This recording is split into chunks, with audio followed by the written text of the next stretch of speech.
दो जन प्रमाण पत्र मामले में आजम खां को झटका, एमपी एमएलए कोर्ट में ही चलेंगे मुकदमे। वहीं जनपद रामपुर में दो जन प्रमाण पत्र समेत 3 मामलों में सपा सांसद आजम खां को कोर्ट ने झटका दिया है। वहीं एमपी एमएलए की कोर्ट ने सपा सांसद के अधिवक्ताओं द्वारा कोर्ट के अधिकार क्षेत्र को लेकर दी गई चुनौती को खारिज कर दिया, यानी अब तीनों मामले एमपी एमएलए की कोर्ट में ही चलेंगे। वहीं आपको बता दें, सपा सांसद आजम खां के बेटे अब्दुल्ला आजम खां के 2 जन प्रमाण पत्र, पासपोर्ट और पैन कार्ड के मामले की सुनवाई एमपी एमएलए कोर्ट में चल रही है। इन तीनों मामलों में चार्ज फ्रेम किए जा चुके हैं, साथ ही गवाही शुरू भी हो चुकी है। पिछले दिनों सपा सांसद के अधिवक्ताओं ने कोर्ट में प्रार्थना पत्र देकर इन केसों को मजिस्ट्रेट ट्रायल का बताकर इसकी सुनवाई मजिस्ट्रेट कोर्ट में कराने की मांग रखी थी। इसके लिए प्रार्थना पत्र दिया गया था, जिस पर कोर्ट में अभियोजन पक्ष की ओर से भी आपत्ति लगाई गई थी। इस मामले में एमपी एमएलए की कोर्ट ने सुनवाई के बाद बचाव पक्ष की ओर से दिया गया प्रार्थना पत्र खारिज कर दिया है। अभियोजन पक्ष की ओर से दलील दी गई कि उक्त कोर्ट का गठन सुप्रीम कोर्ट के आदेश पर हाई कोर्ट ने किया है। एमपी एमएलए कोर्ट विशेष कोर्ट है, इस पर मजिस्ट्रेट ट्रायल नहीं किया जा सकता। कोर्ट ने दोनों पक्षों की दलील सुनने के बाद सपा सांसद के अधिवक्ताओं द्वारा दिए गए प्रार्थना पत्रों को खारिज कर दिया।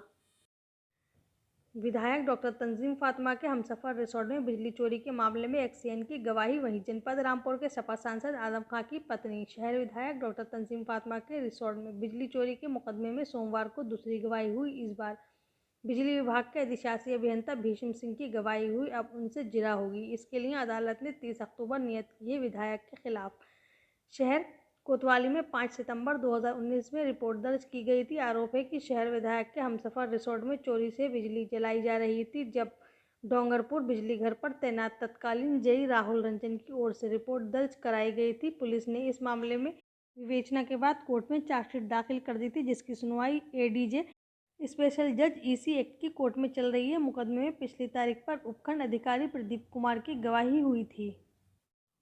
जिले की पुलिस पुराने बदमाशों को थाने बुलाकर काउंसलिंग कर रही है, उन्हें अपराध छोड़ने के लिए प्रेरित कर रही है। वहीं जनपद रामपुर में पुलिस अधीक्षक अंकित मित्तल ने बताया कि जिले में अपराध नियंत्रण को चलाए जा रहे अभियान के तहत पूर्व में अपराध में संलिप्त रहे अपराधियों की सूची तैयार की है। इन सभी को थाने बुलाकर काउंसलिंग की जा रही है। इसके लिए सभी क्षेत्राधिकारियों एवं थाना प्रभारियों को निर्देशित किया गया है कि वे अपने अपने थाना क्षेत्रों के रहने वाले विगत 10 वर्ष में नकबजनी, चोरी, लूट, गोकशी इत्यादि आपराधिक घटनाओं में संलिप्त होने वाले अपराधियों को थाने बुलाकर उनका भौतिक सत्यापन कराएं, सभी के डोजियर तैयार कराएं, उन्हें हिदायत दें कि दोबारा किसी भी अपराध में शामिल ना हो। यदि कहीं पर कोई अपराध होता है तो उसकी सूचना तत्काल पुलिस को दें। 24 अक्टूबर से अब तक 460 अपराधियों को बुलाकर काउंसलिंग कराई है।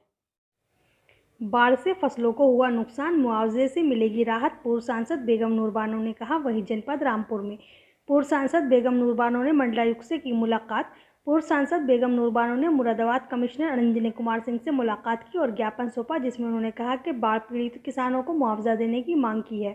उन्होंने कहा कि बाढ़ से किसानों का बहुत बड़ा नुकसान हुआ है, किसानों की फसलें तबाह हो गई हैं। प्रदेश सरकार को किसानों को नुकसान का मुआवजा देना चाहिए। किसानों के पशु मर गए हैं, किसानों को प्रदेश सरकार मदद करे। बाढ़ पीड़ित किसान जिनके पशु मरे हैं, भारी मात्रा में नुकसान हुआ है, फसलें तबाह हो गई हैं, सरकार उन किसानों को मुआवजा दे। वहीं आपको बता दें, पूर्व सांसद बेगम नूर बानो ने कहा कि बाढ़ से फसलों को हुए नुकसान से मुआवजे से किसानों को राहत मिलेगी। बाढ़ से जहां जनजीवन प्रभावित हुआ है, वहीं किसानों को खासा नुकसान उठाना पड़ा है। कई गांवों में फसलें जलमग्न होकर नष्ट हो गई हैं। अन्नदाताओं का कहना है कि उनके सामने आर्थिक संकट खड़ा हो गया है, लिहाजा सर्वे कराकर मुआवजा दिलाए। कहा कि रामपुर जिला प्रशासन व जिलाधिकारी ने बाढ़ पीड़ितों की काफ़ी सहायता की है। प्रशासन ने अच्छा काम किया है। बहुत खराब हालात में बाढ़ प्रभावित इलाकों में प्रशासन डटा रहा। 28 अक्टूबर से 4 नवंबर तक रामपुर शहर के बापू मॉल परिसर में दिवाली मेले का आयोजन किया जाएगा। वहीं जनपद रामपुर में जिलाधिकारी रविंद्र कुमार मंदार के दिशा निर्देश में दीपावली मेले को भव्य स्वरूप प्रदान करने तथा इसके माध्यम से अधिकतम लोगों को सरकार की विभिन्न जन कल्याणकारी योजनाओं के बारे में जागरूक बनाने की दिशा में युद्ध स्तर पर तैयारियां की जा रही हैं।